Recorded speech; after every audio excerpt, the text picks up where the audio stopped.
Hello friends, welcome to கலைஸ் home kitchen. வாங்க, இன்றைக்கி நம்ம சேனலில் எல்லாருக்கும் பிடிச்ச மாதிரி தக்காளி தொக்கு செய்யலாம். நம்ம வீட்டில் அடிக்கடி தக்காளி சட்னி பண்ணுவோம். ஆனால் இந்த மாதிரி தொக்கு மாதிரி செஞ்சு வச்சுட்டா ரொம்ப நாளைக்கு நம்ம யூஸ் பண்ணிக்கலாம். வெளியே வச்சு 1 மாதம் ஆனாலும் கெடாது. ஃப்ரிட்ஜில் ஸ்டோர் பண்ணி வச்சா 3 மாதத்துக்கு கூட நம்ம வச்சுக்கலாம். அதுக்கு ஃபஸ்ட்டு நான் 1 கிலோ தக்காளி நல்லா பழுத்ததாக எடுத்திருக்கேன். நாட்டு தக்காளியே எடுத்துக்கோங்க. நல்லா வாஷ் பண்ணிவிட்டு நல்லா ஈரப்பதம் எதுவும் இல்லாமல் தொடச்சி எடுத்துக்கோங்க. தக்காளி ரேட் இப்போ கம்மி, அதனால் நம்ம நிறையா செஞ்சும் கூட ஸ்டோர் பண்ணி வச்சுக்கலாம். அந்த மாதிரி நல்லா வாஷ் பண்ணி வச்ச தக்காளியை இந்த மாதிரி நான் பொடியாக கட் பண்ணி எடுத்துருக்கேன். அந்த நடுவில் இருக்கிற பச்சை கலர் காம்பு எடுத்துருங்க.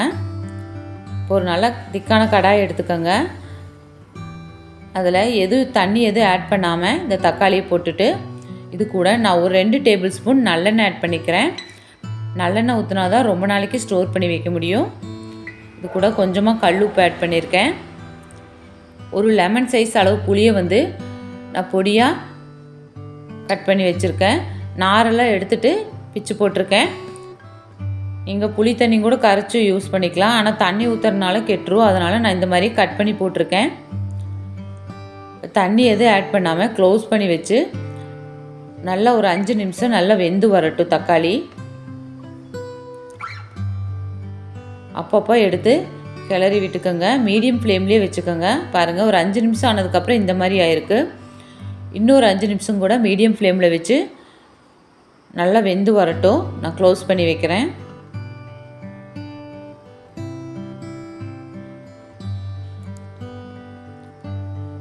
அப்பப்போ எடுத்து இந்த மாதிரி மசிச்சு விட்டுக்கோங்க. அங்கங்கே புளி நிற்குது, அதனால் நம்ம நல்லா வெந்ததுக்கப்புறம் எடுத்து மிக்ஸி ஜாரில் போட்டு ஒரு ஓட்டிக்கலாம். நம்ம இப்போ நல்லா திக்காகி வந்துருச்சு. இதை எடுத்து நான் ஆஃப் பண்ணிவிட்டு நல்லா ஆற வச்சுட்டு அதுக்கப்புறம் மிக்ஸி ஜாரில் போட்டு நான் ஒரு ஓட்டி வச்சுக்கிறேன். இந்த அளவுக்கு வெந்தால் போதும்.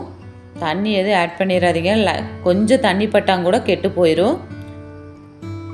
மிக்ஸியும் கூட நல்லா ஈரப்பதம் இல்லாமல் தொடச்சி எடுத்துக்கோங்க. இப்போ ஒரு ஓட்டி இந்த மாதிரி நல்லா திக்காக எடுத்து வச்சுருக்கேன். இப்போ ஒரு கடாயில் நான் ஒரு 3 டேபிள் ஸ்பூன் நல்லெண்ணெய் ஆட் பண்ணியிருக்கேன். நல்லெண்ணெய் கொஞ்சம் எக்ஸ்ட்ரா ஊற்றினா தான் ரொம்ப நாளைக்கு கெடாமல் இருக்கும். இது கூட 1 டேபிள் ஸ்பூன் கடுகு, கொஞ்சமாக வெந்தயம் ஆட் பண்ணிக்கலாம். 1/4 டேபிள் ஸ்பூன் வெந்தயம் ஆட் பண்ணால் போதும். ஏன்னா நம்ம மறுபடியும் வறுத்து ஆட் பண்ண போகிறோம். இது கூட கொஞ்சமாக பூண்டை சின்ன சின்னதாக கட் பண்ணி போட்டிருக்கேன். பூண்டு எந்த அளவுக்கு போடுறீங்களோ அந்த அளவுக்கு நல்லா மணமாக இருக்கும் தொக்கு. கருவேப்பிலையும் பூண்டு போடுறப்ப அதோட மணமே ரொம்ப சூப்பராக இருக்கும். சாப்பிட்றதுக்கும் ரொம்ப டேஸ்ட்டாக இருக்கும். பூண்டு இந்த தொக்கு சாப்பிட்றப்ப கடித்து சாப்பிட்றப்ப நல்லாயிருக்கும். நான் ஒரே ஒரு வரமிளகாயை சின்னதாக கட் பண்ணி போட்டிருக்கேன். நீங்கள் வரமிளகா வேணுன்னா போட்டுக்கோங்க, வேண்டான்னா ஸ்கிப் பண்ணிக்கோங்க. ஏன்னா நம்ம நல்லா மிளகாத்தூள் போட்டு தான் செய்ய போகிறோம். இது கூட நல்லா பூண்டு கருவேப்பிலையெல்லாம் வறுத்ததுக்கப்புறம் நம்ம அரைச்சி வச்ச பேஸ்ட்டை ஆட் பண்ணிக்கலாம். மிக்ஸி ஜார் கழுவுன தண்ணி எதுவும் ஆட் பண்ணாதீங்க. தொக்கு மட்டும் நல்லா ஆட் பண்ணி எண்ணெயில் நல்லா வதக்கி விடுங்க. நம்ம ஆல்ரெடி வதக்கி அரைச்சிருக்கோம், அதனால் ஒரு 5 நிமிஷம் ஸ்லோ ஃப்ளேமில் வச்சுட்டு நல்லா வதக்கி விடுங்க. அடி பிடிக்காமல் அப்பப்போ நல்லா வதக்கி விடுங்க. இப்போ ஸ்லோ ஃப்ளேம்லேயே நல்லா வதங்கட்டும். சைடில் இன்னொரு கடாயில் நான் 1 டேபிள் ஸ்பூன் வெந்தயத்தை எடுத்து வறுத்து நல்லா பொடி பண்ணி வச்சுக்கலாம். பாருங்கள், இந்த அளவு கலர் சேஞ்ச் ஆனதுக்கப்புறம் நம்ம மிக்சியில் போட்டு பொடி பண்ணி வச்சுக்கலாம். பொடி பண்ண வெந்தயத்தையும் நம்ம அந்த தொக்கு கூட ஆட் பண்ணிக்கலாம். இது கூட 1/4 டேபிள் ஸ்பூன் மஞ்சத்தூள், நான் 1.5 டேபிள் ஸ்பூன் மிளகாத்தூள் ஆட் பண்ணியிருக்கேன். இப்போ அந்த பொடி பண்ணி வச்ச வெந்தயத்தை ஆட் பண்ணிக்கலாம். மல்லித்தூள், கரம் மசாலா எதுவும் ஆட் பண்ணாதீங்க.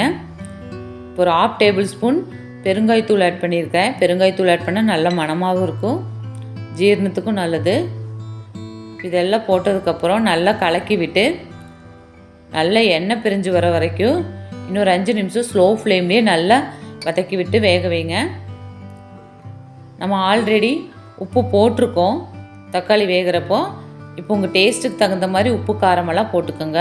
நான் கொஞ்சம் பத்தலை, அதனால் உப்பு போட்டிருக்கேன். இன்னும் திக்காகி வரணும். ஸ்லோ ஃப்ளேமில் 2 நிமிஷம் வச்சு க்ளோஸ் பண்ணி வச்சு எடுக்கலாம். இங்கே பாருங்கள், இந்த மாதிரி நல்லா திக்காகிருச்சு. இது கூட நான் 1 டேபிள் ஸ்பூன் வெல்லம் ஆட் பண்ணியிருக்கேன். எப்போவுமே புளி ஆட் பண்ணுறப்போ 1 டேபிள் ஸ்பூன் வெல்லம் ஆட் பண்ணால் அந்த காரத்துக்கு இனிப்புக்கு நல்லா பேலன்ஸ் பண்ணி காமிக்கும்.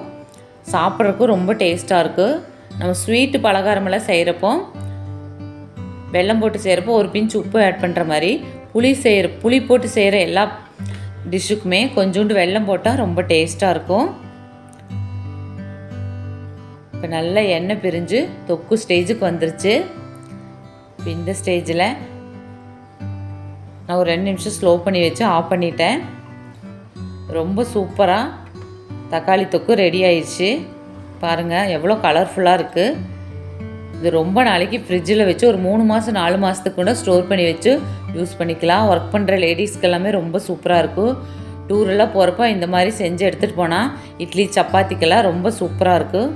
என் பொண்ணு ஹாஸ்டலில் இருக்கிறப்போ இந்த மாதிரி தொக்கு மாதிரி செஞ்சு கொடுத்துருவேன். ரொம்ப நாளைக்கு 1 மாதம் வெளியே வச்சாலும் கெடாது. அதே மாதிரி நீங்களும் இதே மாதிரி செஞ்சு ட்ரை பண்ணுங்கள்.